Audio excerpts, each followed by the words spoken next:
நண்பர்களுக்கு வணக்கம். Car companies புதுசாக ஒரு மாடலை லான்ச் பண்ணும்போது ரொம்ப கிராண்டாக விளம்பரம் பண்ணி அந்த ப்ராடக்டை லான்ச் பண்ணுவாங்க. ஏன் அப்படின்னா அந்த ஒரு ப்ராடக்ட் ஹிட் அடித்தது அப்படின்னாலே அது அந்த கம்பெனியோடைய தலையெழுத்தையே மாற்றிடும். இன்னைக்கு நம்ம இந்தியன் கார் கம்பெனிஸில் மகேந்திரா, மாருதி, டாட்டா இந்த கம்பெனிஸில் சூப்பர் ஹிட் அடித்து கம்பெனியோடைய கிராஃபே மாற்றின அந்த ப்ராடக்ட்ஸை பற்றி பார்க்கலாம். ஃபர்ஸ்ட் மகேந்திரா 1940ஸ்லேயே இந்தியாவில் வில்லிஸ் ஜீப் மேனுஃபேக்சர் பண்ணிருந்தாலும் லேட்டர் மகேந்திரா அவங்களுடைய ஃபுல் ஃபோக்கஸையும் டிராக்டர் மேனுஃபேக்சரிங்க்கு டைவெர்ட் பண்ணுறாங்க. 1990ஸ்க்கு பிறகு ஃபாரின் கம்பெனிஸ் இங்கே கார் மேனுஃபேக்சரிங்கை ஸ்டார்ட் பண்ண ஆரம்பிச்சதுக்கு பிறகு இந்தியாவுடைய கார் மேனுஃபேக்சரிங்லேயும் பொட்டன்ஷியல் அதிகம் இருக்குன்ட்டு இந்த டிவிஷனுக்கும் தங்களுடைய கவனத்தை திருப்புறாங்க. 1990s ஸ்டார்டிங்கில் ஃபோர்டோட ஒரு ஜாயிண்ட் வெஞ்சர் ஸ்டார்ட் பண்ணுறாங்க. பட் அந்த ஜாயிண்ட் வெஞ்சரும் கொஞ்ச நாள்லேயே முடியுது. அடுத்து அர்மடா, பொலேரோ அப்படின்னு ஓன் வெஹிக்கிள்ஸே மேனுஃபேக்சர் பண்ணுறாங்க. இந்த வெஹிக்கிள்ஸ் சக்ஸஸ்ஃபுல் தான். பட் டாடா சுமோ அளவுக்கோ டொயோட்டா குவாலிஸ் அளவுக்கோ பெரிய ஹிட் அடிக்கலை. இந்த சுச்சுவேஷனில் மகேந்திரா குரூப்போடைய புது மேனேஜிங் டைரக்டரான ஆனந்த் மகேந்திரா ஒரு புது கார் ப்ராஜெக்டை ஸ்டார்ட் பண்ணுறார். இந்த ப்ராஜெக்டுக்கான டிசைன்லேருந்து இதுக்கு தேவையான நட்டு போல்ட் வரைக்கும் இந்தியாவிலே மேனுஃபேக்சர் பண்ணதாக இருக்கணும் அப்படின்னு ஸ்பெஷல் ஃபோக்கஸ் கொடுத்து இந்த ப்ராஜெக்டை ஸ்டார்ட் பண்ணுறாரு. இந்த ப்ராஜெக்ட்டுக்கு இவங்க அலாட் பண்ணுற டோட்டல் ஃபண்ட்ஸ் 580 கோடி. பட் இங்கே கவனிக்க வேண்டிய விஷயம் என்னென்னா மகேந்திரா ஒரு வருஷத்துக்கு எல்லா டிவிஷன்ஸில் இருந்தும் 160 கோடி தான் ப்ராஃபிட்டாக ஏர்ன் பண்ணிருக்காங்க. இந்த ப்ராஃபிட்டும் year on year ups and டவுன்ஸோட இருந்துகிட்டு இருக்கும். இந்த சுச்சுவேஷனில் 4 வருஷ ப்ராஃபிட்டை ஒரே ஒரு கார் மேனுஃபேக்சரிங்காக ஸ்பெண்ட் பண்ணுறாங்க. ப்ராடக்ட் சக்ஸஸ்ஃபுல்லாக வந்துச்சுன்னா வருஷத்துக்கு 300 கோடி ரூபா கம்பெனிக்கு ப்ராஃபிட்டாக வந்து சேரும். சக்ஸஸ் அப்படின்னா வருஷத்துக்கு 50,000 வெஹிக்கிள் செல் பண்ணணும். பட் மாற்றி ஏதாவது நடந்துச்சு அப்படின்னா இந்த ப்ராஜெக்டுக்காக இன்வெஸ்ட் பண்ணால் 580 கோடி ரூபாயும் வீணாகும். கம்பெனியுடைய பிராண்ட் வேல்யூ அடிவாங்கும். இன்வெஸ்டர்ஸ்க்கு வெல்த் கிரியேஷன் எதுவும் நடந்திருக்காது. ரிஸ்க் எடுத்து இந்த ப்ராஜெக்டை பண்ணலான்ட்டு ஆனந்த் மகேந்திரா ஸ்டார்ட் பண்ணுறாரு.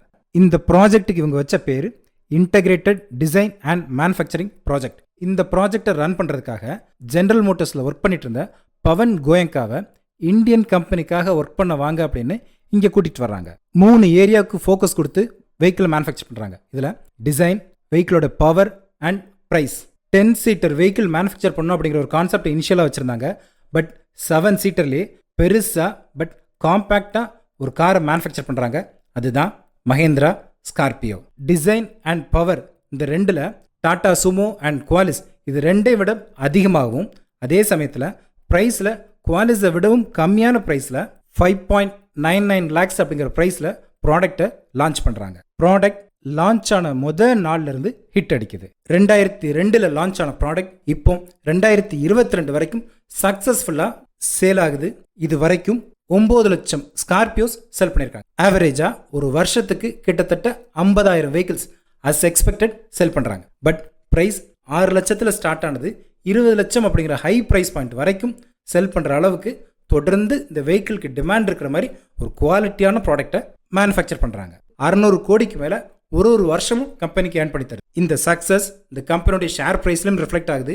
2002 வெறும் 960 கோடி இருந்த மார்க்கெட் கேபிடலைசேஷன் இப்போ 2,03,000 கோடி அப்படிங்கிற அளவுக்கு கிட்டத்தட்ட 200 மடங்கு வளர்ச்சியையும் கொடுத்துருக்கு. அடுத்தது மாருதி. 1980s ஸ்டார்ட் பண்ண இந்தியன் கார் கம்பெனி 2000 வரும்போது இந்தியாவுடைய லீடிங் கார் மேனுஃபேக்சரிங் கம்பெனியாக வளர்ந்துருக்கிறாங்க. Maruti 800, Omni, Zen, Wagon R, Gypsy, Alto, Esteem, Baleno இப்படி வேரியஸ் மாடல்ஸில் ப்ராடக்ட்ஸ் மேனுஃபேக்சர் பண்ணுறாங்க.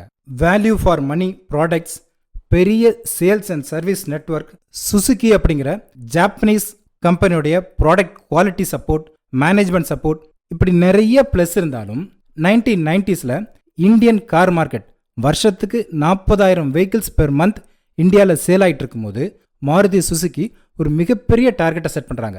இந்த மார்க்கெட் சைஸையும் தாண்டி ஒரு மாதத்துக்கு மாருதி மட்டும் 1 லட்சம் வெஹிக்கிள்ஸ் செல் பண்ணணும் அப்படின்னு ஒரு டார்கெட்டை செட் பண்ணியிருக்கிறாங்க. இந்த டார்கெட் 2000 தாண்டினதுக்கப்புறம் ஸ்டில் பெண்டிங்லேயே இருக்குது. இந்த சேம் சுச்சுவேஷனில் கொரியன் கம்பெனியான ஹூண்டாயோட காம்படிஷனும் இன்க்ரீஸ் ஆகிட்டே இருக்குது.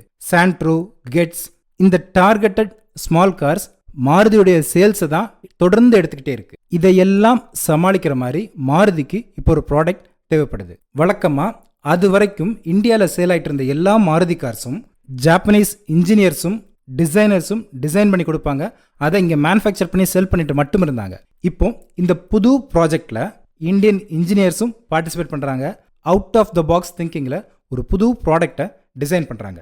இங்கே இவங்க கன்சிடர் பண்ண விஷயங்கள் என்னென்ன அப்படின்னா, ஃபஸ்ட்டு வெஹிக்கிள் வெரி ஸ்போர்ட்டிவாக இருக்கணும். செகண்ட், அதிகமான ஸ்பேஸ் இருக்கிற ஒரு வெஹிக்கிளாக இருக்கணும். அது வரைக்கும் மேனுஃபேக்சர் ஆகிட்டு இருந்த மாருதி கார்ஸ் எல்லாம் ரொம்ப காம்பேக்ட் சைஸில் மட்டும்தான் இருந்துச்சு.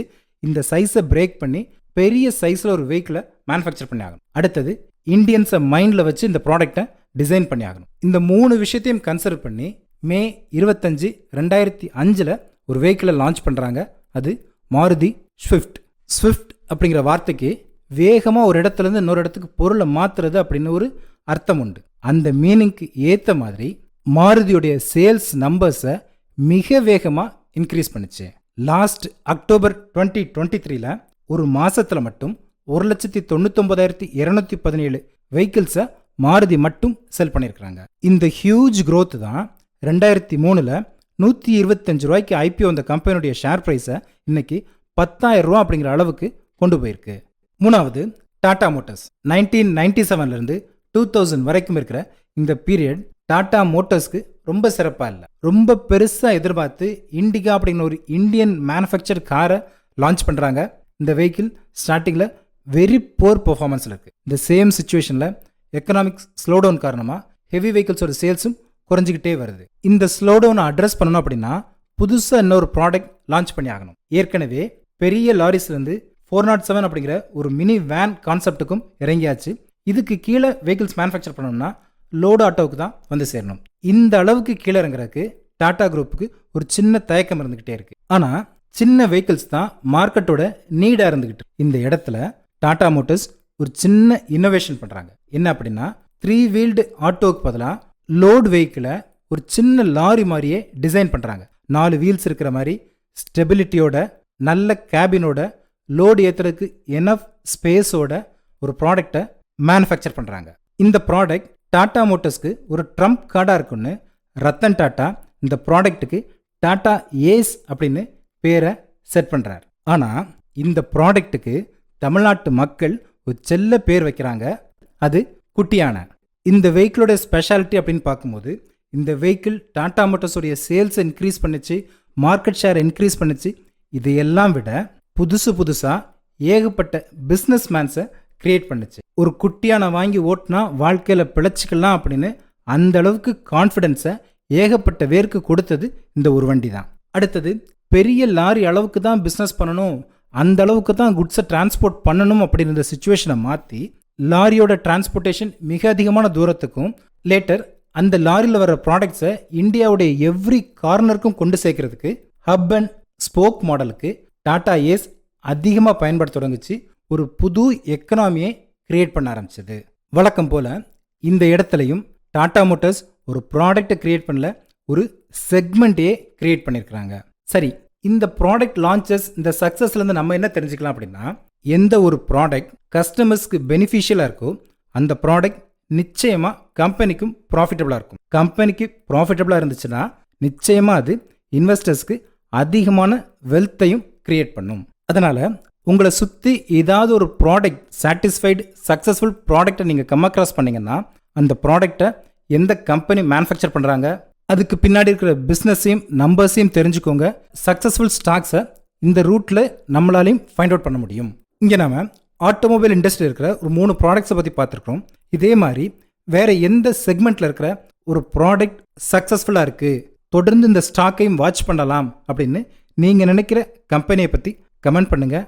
இந்த வீடியோ பற்றின உங்களோட ஒப்பீனியனையும் கமெண்ட் பண்ணுங்கள். தேங்க்யூ.